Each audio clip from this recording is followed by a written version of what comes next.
So I told that, ma'am, I learned a lot of teamwork, I learned a lot about patience, and I learned a lot about time management skills. Hey there, this is Riddhish Kathar. I hope you all are doing good. It's been a year since I posted anything on YouTube and on Rig Designs. Actually, I was caught up in my job, CAT preparations, and also in the meantime, I was taking up some designing gigs. So, although I had filmed some videos at that time, I could not properly edit those videos. That's why I hadn't uploaded it. But I have planned various videos for future, which would be related to CAT preparations, related to NMAT preparations, and I'll be also sharing my interview experiences as soon as I complete those interviews. And also I'll be sharing some of the tips and tricks which I think would be useful for you to crack your interview as well. So without any further ado, let's continue towards the main thing. So recently NMIMS Mumbai rolled out its admission details for two programs, which is MBA Core and MBA HR, and I have been shortlisted for admission in MBA HR, and I am in the waiting list for MBA Core as of now. Before going towards my interview experience, let me share you my academic background and my NMAT scores. So I did my mechanical engineering in 2020 with 88.8 percentage, and in 10th and 12th I got 89 and 79 percentage respectively. Regarding my NMAT exam, I gave my first attempt, first and the last attempt in on 7 December 2021, and I got 244 marks in NMAT, wherein I got 78 marks in quantitative skills, 89 marks in language skills, and 77 mark in logical reasoning. I'll be posting the screenshot of my scorecard somewhere over here, so you would be able to see that as well. So my interview was conducted on 11th February at the afternoon. So at 1 o'clock we were all briefed about the how the interview process will go and what would be the documents we will need for document verification and all the things regarding that. So after our document verification, we were given a Google form link wherein we needed to write our VAT. The main thing here was that it was mandatory to press that submit button because as it is a Google form, it do not get auto submitted. So that thing we needed to keep in mind. And the VAT topic was also very nice. A paragraph was given regarding to the girl child marriage amendment bill. Like the official age of marriage of girl is raised to 21 years. And we needed to critically analyze that paragraph and put forth our views. It was actually a good topic, and I was grateful that I read that news about that amendment bill, so I could add more to it. So I wrote approximately 315 to 320 words in my VAT and then submitted it. My interview started at 5:30 p.m. There were two professors, one female and one male. And then the sir asked me, "Tell me what preparation had you done for this interview?" I told him that I did some research on YouTube. I watched some videos on how to give an interview and how to prepare some of the common answers. And so I told him about that. I prepared some of the answers about the general questions which you may ask.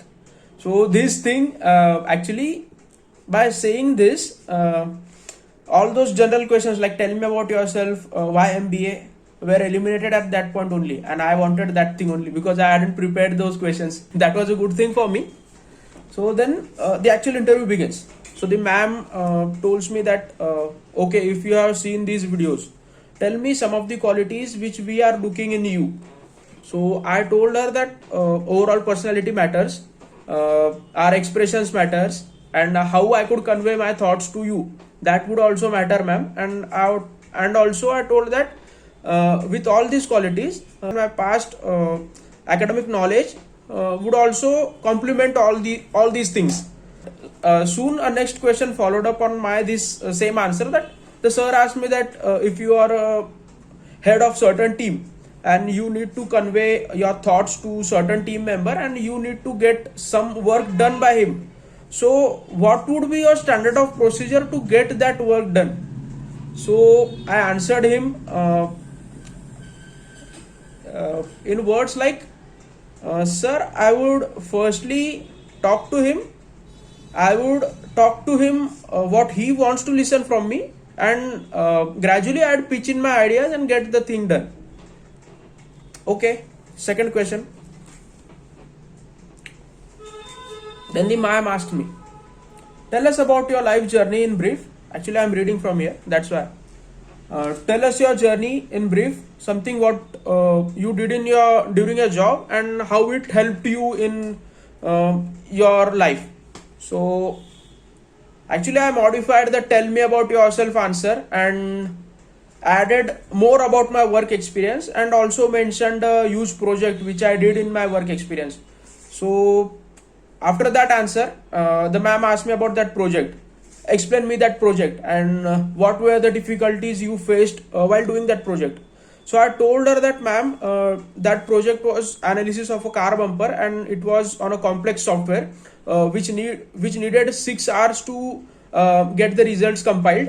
So I was wide awake for the entire night for those 6 hours, and we all our teammates were communicating with each other through Zoom, through WhatsApp calls and all, and we were completely attentive for those 6 hours because, ma'am, even if uh, one single error happens, it would cost us all that 6 hours because the ultimate compilation took 6 hours. Oh, so she asked me, so what things you learned from that experience? Then the sir asked me, which specialization are you looking for? I told him that I want to do operations management because I am a mechanical engineer and there were two subjects which I liked mostly, which was modern management techniques and quality control, and it is also linked to my family business. And I told him a bit about my family business and how those subjects helped me in my family business, and ultimately how my and how doing MBA in operations management would help me in achieving my long term goals. So he was a bit satisfied at that answer as well, but he asked me some technical questions where I think I lacked a bit. So he asked me what is SQC. So it took me a while to recall that term, and I told him that SQC means statistical quality control, and I explained him that term. So gradually, second question followed that. Tell me about control charts. What do you know about control charts? So I told him a little bit information about control charts and how could you plot them and what kind of inputs you would need to plot the control charts. So then he asked me what are the types of control charts. Here I was completely blank because I hadn't studied the types of control charts, so there was no way that I could know that.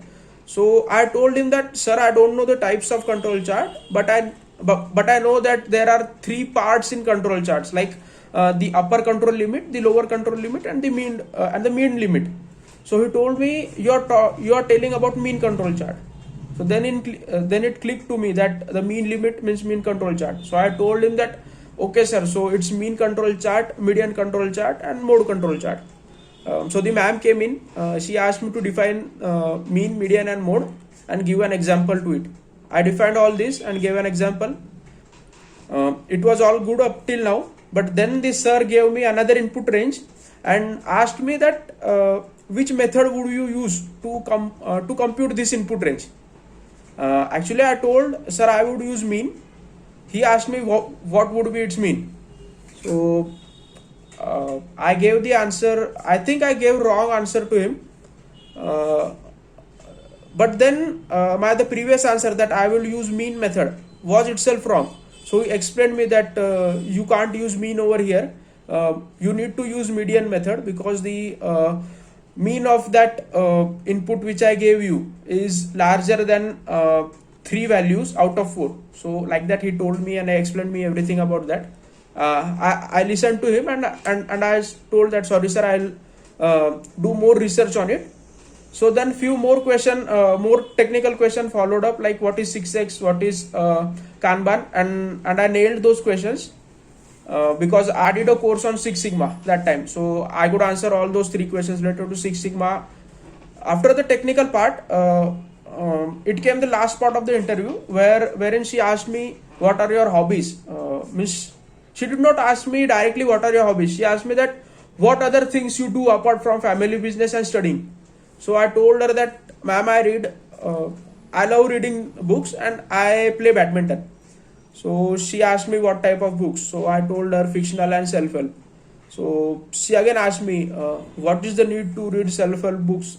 I explained to her that fictional book is completely based on fantasy, whereas self-help books would help me at some point of my life. Though I don't require it right now, but I think that reading that book will be more beneficial than reading fictional book. So she was satisfied on that answer, and then she asked me that what is the one self-help book which you recall, and why why it is your favorite book, like that, something like that. So I told her about The Monk Who Sold His Ferrari by Robin Sharma, and gave her a little summary of that book.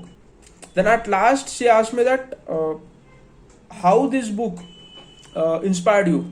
So I told her that I read this book in pandemic, and it helped me, it motivated me to do yoga and meditation, and I also started cycling after reading that book.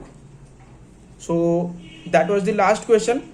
Then they asked me that do you need to ask any question to us. I skipped to ask any questions, and I told politely that no sir, I don't want to ask any questions. So both of the professors told that all the best for your results, and the interview ended over here. That little mouse, cause I'm an albatross. Oh!